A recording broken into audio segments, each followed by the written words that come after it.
Imagine um homem negro, maquiado, vestindo roupas extravagantes, com um topete impecável, tocando piano de forma frenética. Ele grita, se joga nas teclas, sacode o palco e muda para sempre a história da música. Muitos músicos negros dos Estados Unidos nas décadas de 30, 40 e 50 criaram sons revolucionários em igrejas, bares e porões, misturando dor, resistência e ancestralidade em forma de música.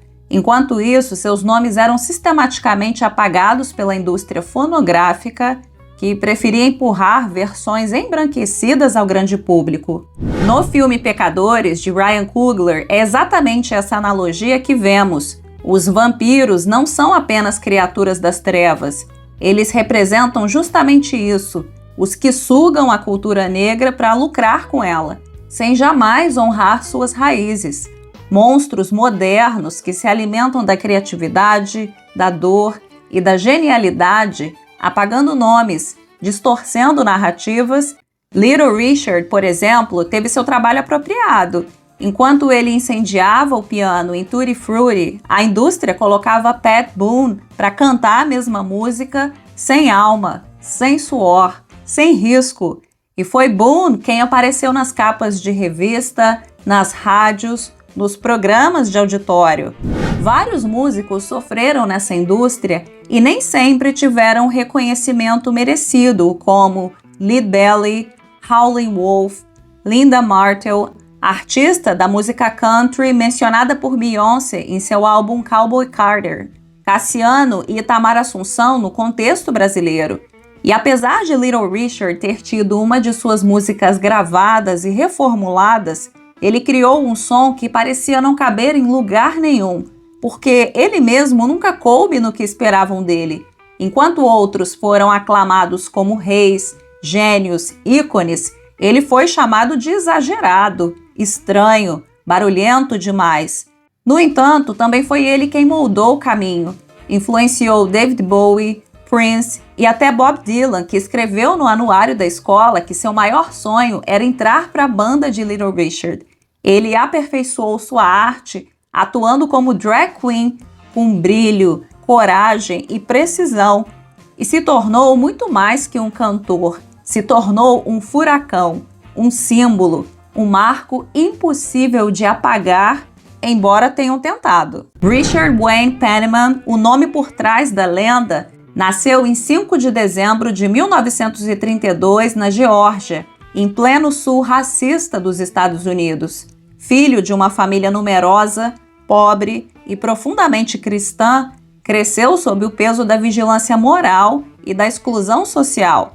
Seu pai, conhecido como Bud, era um homem dividido entre o púlpito e o bar, pastor aos domingos, pedreiro durante a semana e dono de um bar que vendia bebida ilegal. Desde pequeno, Richard já carregava marcas que o tornavam diferente. Nasceu com uma perna mais curta que a outra, o que afetava seu jeito de andar. Ele anda rebolando, diziam as crianças, e o apelidaram com crueldade, bicha, aberração, mariquinha. Em casa, o tratamento não era diferente, não havia acolhimento. O pai via o diabo nas músicas que ele cantava e também no modo como se vestia, falava e sorria.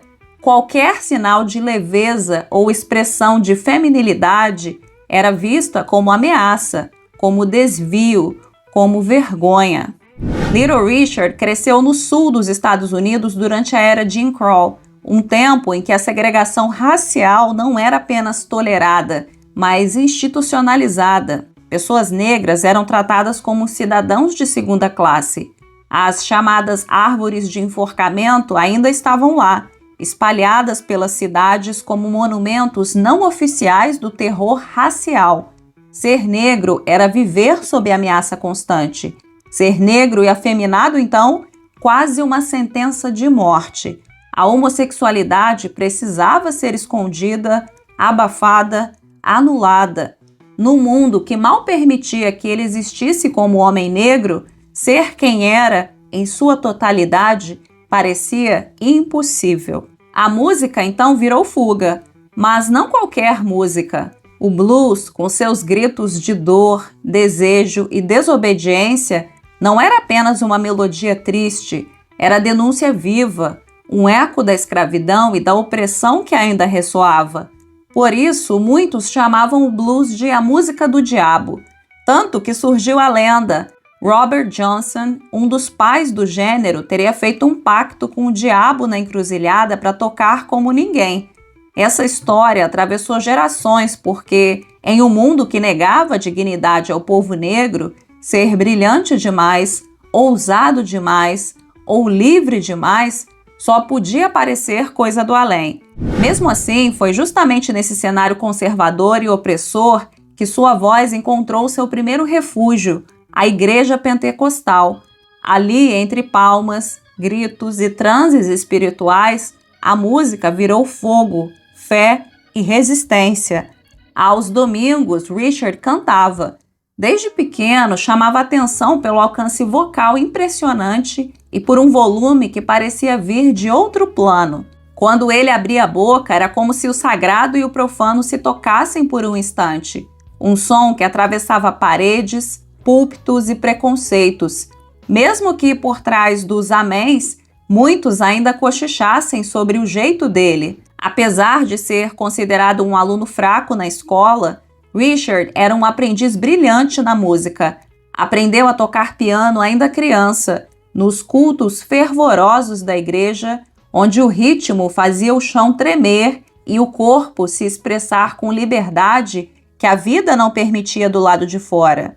Além de referências do blues, ele era grande fã de nomes como Mahalia Jackson, com sua força espiritual, Brother Joe May, o trovão do meio oeste, e, acima de todos, a Sister Rosetta Tharpe, a mulher negra que misturava guitarra elétrica com louvor, gospel com blues, e que um dia, ao ver aquele menino cantar, o convidou para subir ao palco.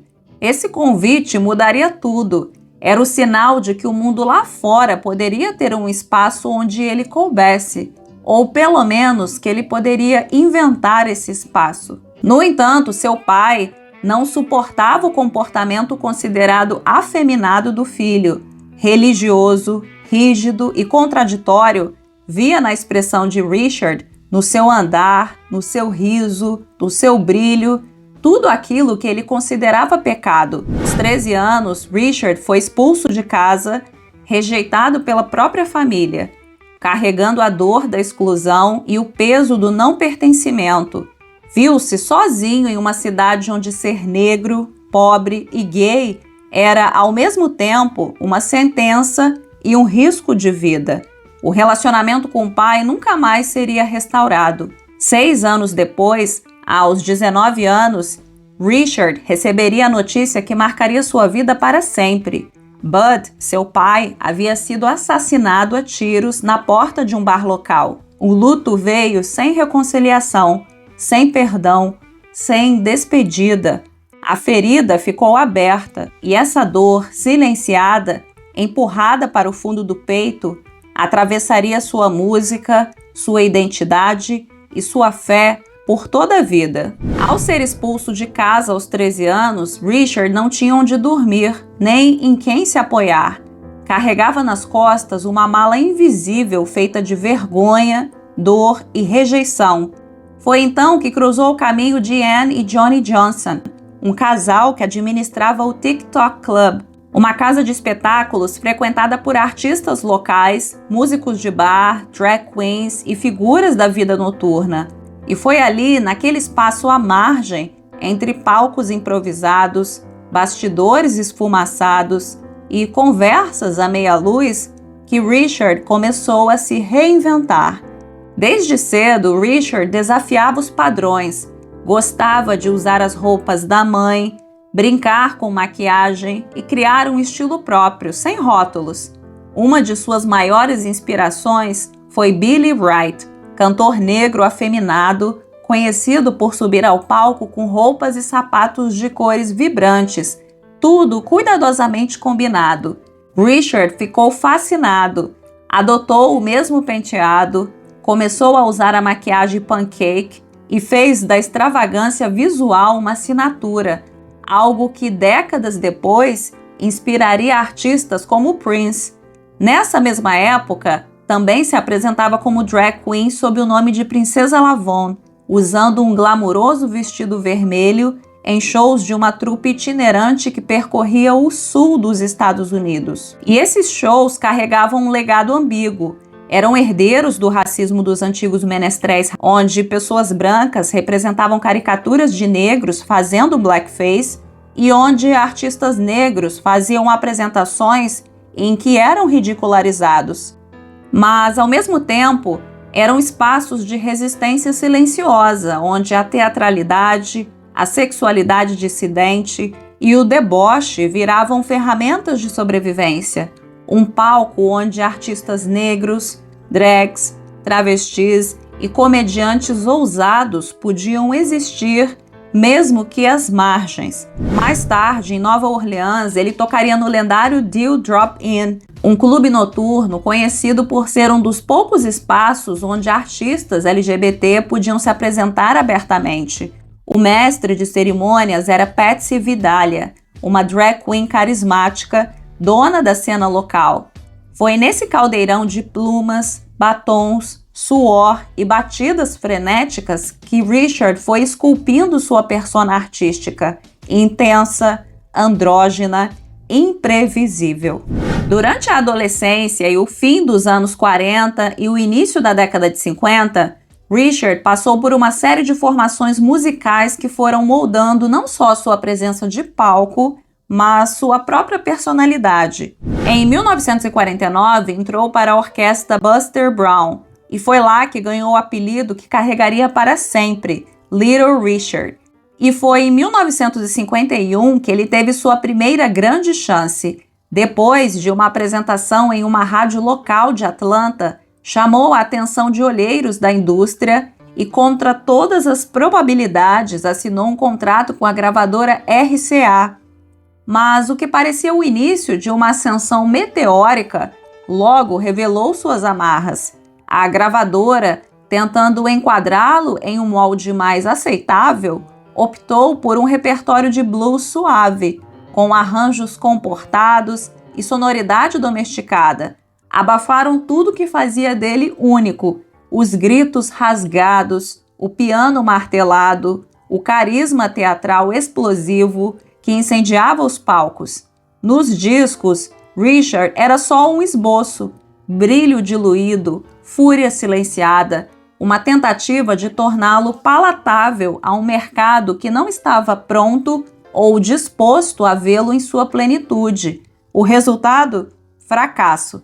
As gravações passaram despercebidas, a carreira não decolou, e o que restou foi frustração com a indústria, com os limites impostos ao seu corpo, à sua voz, à sua existência fora da norma. Por volta de 1952, Little Richard conheceu Eskill Reader, um jovem artista negro e queer em uma estação de ônibus na Geórgia. Segundo Richard, ele o levou para casa e ouviu Reader tocar várias músicas ao piano. Ficou impressionado e pediu aulas. A partir desse encontro, passou a adotar elementos do estilo de Reader, licks agudos de blues com a mão direita e um acompanhamento rítmico forte com a esquerda, uma base que marcaria seu som explosivo no piano. E tudo mudou em 1955. Depois de anos de tentativas frustradas, Richard encontrou alguém que pela primeira vez quis escutá-lo de verdade. O fundador da Specialty Records, o dono da gravadora, acreditava que havia ali um som ainda não registrado, cru, incontrolável, real. Levou Richard para um estúdio em Nova Orleans, onde o colocou ao lado de músicos de peso. O baterista Earl Palmer, um dos pais da batida do rock and roll, e o saxofonista Lee Allen, que já havia tocado com Fats Domino. Era um estúdio pequeno, abafado, pulsando como um caldeirão prestes a transbordar. E ali, em 14 de setembro de 1955, a explosão finalmente aconteceu.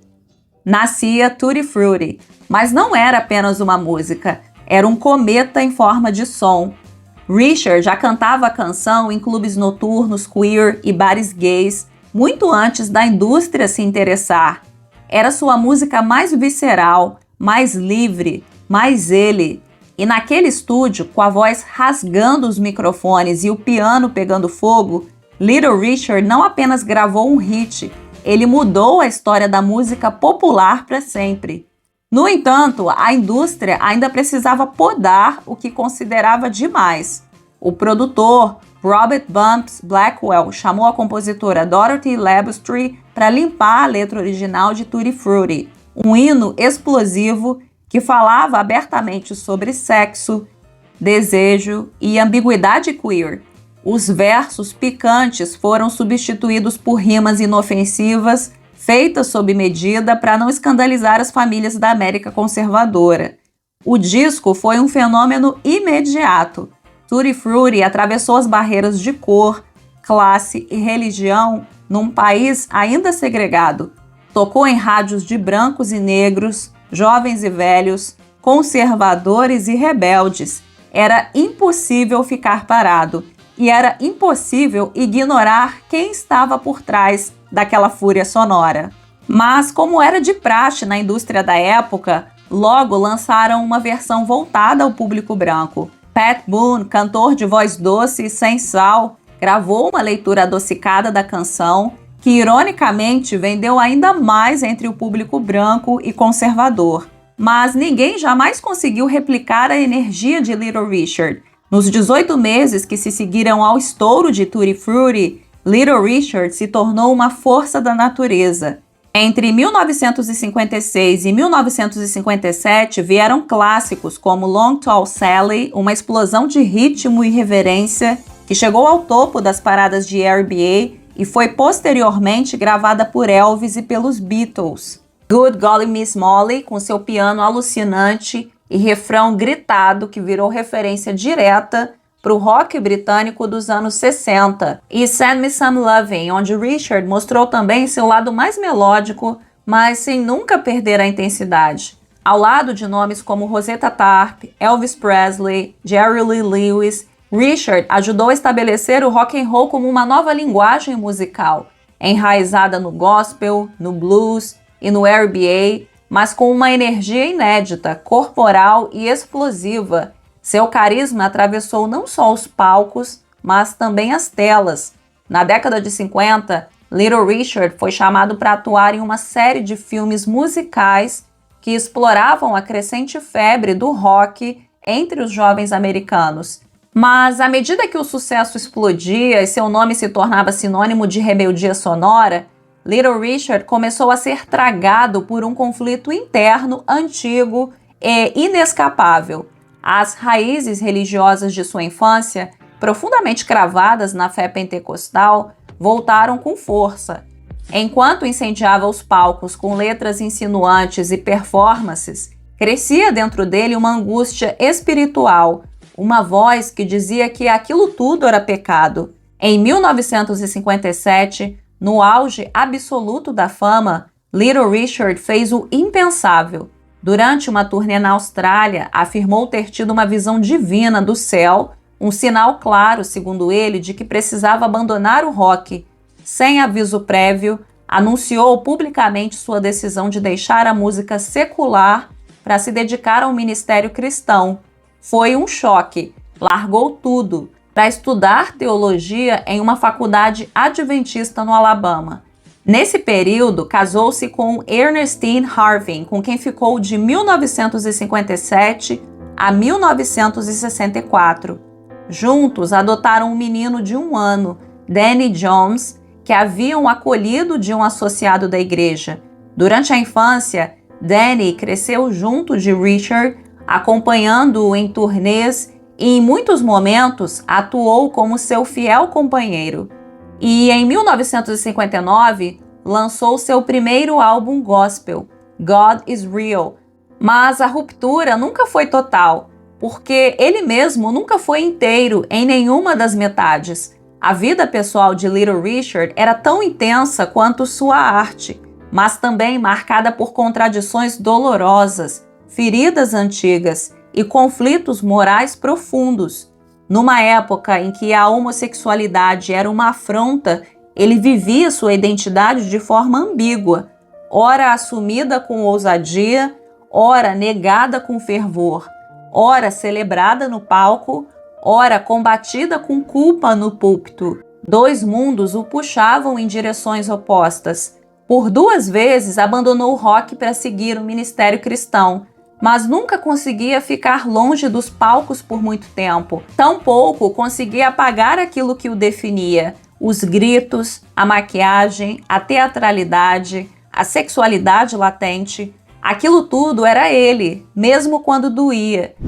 Em uma dessas voltas ao show business, se apresentou no lendário Star Club, em Hamburgo, onde uma banda jovem e ainda desconhecida fazia sua abertura, os Beatles. Anos depois, John Lennon se lembraria com reverência. Ele lia a Bíblia no camarim, e só de ouvi-lo falar, a gente parava tudo para escutar. Nos anos 60, enquanto os Estados Unidos o tratavam com indiferença, Little Richard embarcou em turnês aclamadas pela Europa, onde foi recebido como um astro de verdade, muitas vezes com mais entusiasmo do que jamais recebera em casa. Já em 1969, no Toronto Peace Festival, deixou John Lennon e a Plastic Ono Band em segundo plano, com uma performance tão incendiária que os jornais destacaram que ele havia roubado o show. Poucos meses depois, no Atlantic City Pop Festival, tirou o brilho até mesmo de Janis Joplin, outra tempestade vocal da época. Durante sua carreira, ele também formou bandas históricas. Foi ele quem deu espaço a Billy Preston, que depois tocaria com os Beatles, e a um jovem guitarrista ainda desconhecido, Jimi Hendrix. A parceria com Hendrix foi breve, caótica e intensa, como tudo na vida de Richard, mas deixou um marco. Foram algumas das primeiras gravações e apresentações públicas de Hendrix como músico profissional. Mas não era só nos palcos que sua presença era eletrizante. Little Richard transbordava desejo, provocação e ambiguidade, e não escondia isso nem mesmo nos bastidores. Em sua autobiografia, Chuck Berry relata um episódio ocorrido nos anos 60, quando ambos se apresentaram na mesma noite. Após o show, Richard o convidou para ir até seu quarto de hotel, sugerindo que pudessem festejar juntos. Berry, intrigado com o convite, perguntou se seria apenas entre eles. Richard, com seu jeito performático e enigmático, deixou claro que nutria um certo fascínio por Berry desde a primeira vez que o viu na televisão. A provocação, no entanto, não foi levada adiante. Berry, desconcertado, agradeceu e preferiu se retirar. Segundo ele, Richard o despediu com um ar tranquilo e satisfeito, como se aquele breve momento de flerte já fosse para ele uma pequena vitória. Nos anos seguintes, na década de 70, Little Richard mergulhou em um abismo pessoal que deixaria cicatrizes profundas, tanto em seu corpo quanto em sua alma. O vício em cocaína, alimentado por anos de repressão sexual, conflitos identitários e frustrações com a indústria da música, passou a consumi-lo lentamente. O homem que antes incendiava palcos com sua presença feroz, agora travava uma batalha silenciosa e dolorosa, longe dos holofotes, diante do espelho. A década foi marcada por extremos, recaídas, obsessões religiosas, crises existenciais. Richard continuava seu eterno movimento pendular entre o púlpito e o palco, tentando, sem sucesso, escolher um só caminho. Ao final de 1976, em eterno duelo com seu outro lado, Little Richard sucumbiu novamente para a respeitabilidade de reverendo Richard Penniman. Mas como passou a ser visto como o ícone do rock and roll, seus sermões apareceram nos jornais. Ele pregava a força absoluta da fé, com frases como: "Se Deus pode salvar um velho homossexual como eu, ele pode salvar qualquer um." Em jornais sensacionalistas, a frase foi explorada indevidamente e a opinião pública o viu como um traidor decadente. Ainda assim, mesmo em meio ao caos, ele continuou criando. Gravou uma série de álbuns ao longo da década, nos quais experimentou com soul, funk, gospel e até música country. A arte persistia, mesmo ferida, mesmo fragmentada. Na década de 80, os sinais de desgaste físico e emocional já não podiam mais ser ocultados. Little Richard, antes pura intensidade, brilho e rebeldia, passou a surgir apenas esporadicamente em público. Sua sexualidade, desde sempre um ponto central e também uma ferida aberta, seguia sendo motivo de contradições, revisões e desconforto.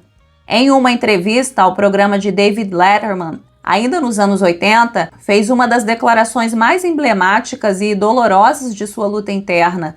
Disse que havia deixado de ser gay, que Deus lhe dera a vitória e que Adão ficou com Eva, não com Steve.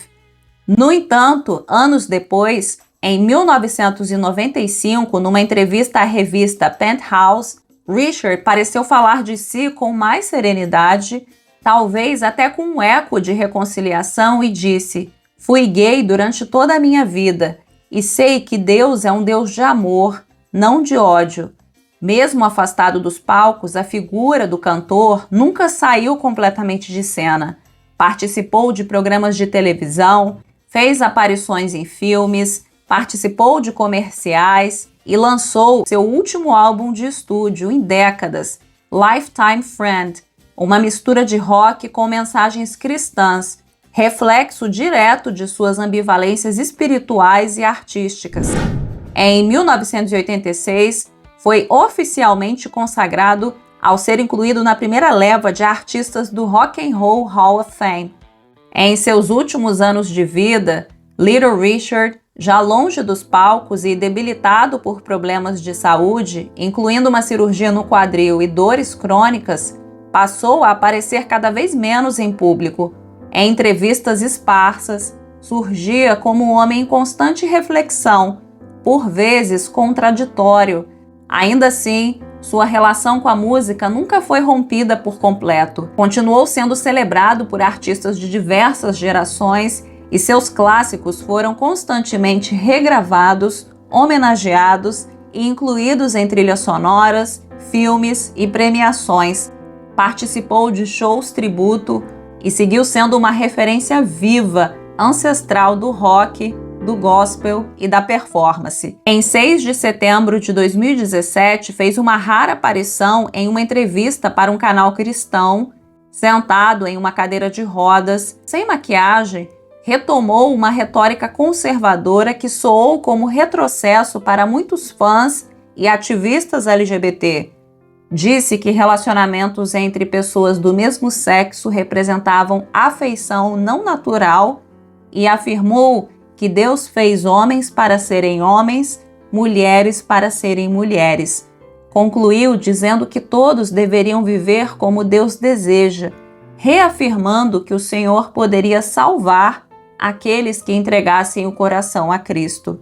A declaração repercutiu negativamente. O site E! News, por exemplo, destacou que aos 84 anos, Little Richard havia repudiado publicamente a homossexualidade, em contradição direta com suas declarações anteriores, mais abertas e afirmativas. Entre 2014 e 2020, manteve-se praticamente afastado da mídia. Viveu seus últimos anos no Tennessee, cercado por familiares, cuidando da sua saúde e aceitando com serenidade o papel de lenda viva que o tempo lhe concedeu. Em 9 de maio de 2020, Little Richard faleceu aos 87 anos, vítima de um câncer ósseo. Sua partida marcou o fim de uma era. Deixou um legado imortal, não apenas como arquiteto do rock and roll, mas como símbolo vivo de transgressão, resistência e complexidade humana. Com suas roupas, sua maquiagem, seus gritos e seu piano em fúria, rasgou o silêncio de uma América racista, moralista e hipócrita. Oscilou entre a culpa e o desejo, entre o púlpito e o palco. Em um mundo que julga e nunca aceita por completo pessoas LGBT, principalmente por ter sido criado em um meio cristão, Richard viveu em permanente conflito, uma tensão entre fé, desejo, culpa e liberdade que atravessa tantas vidas até hoje.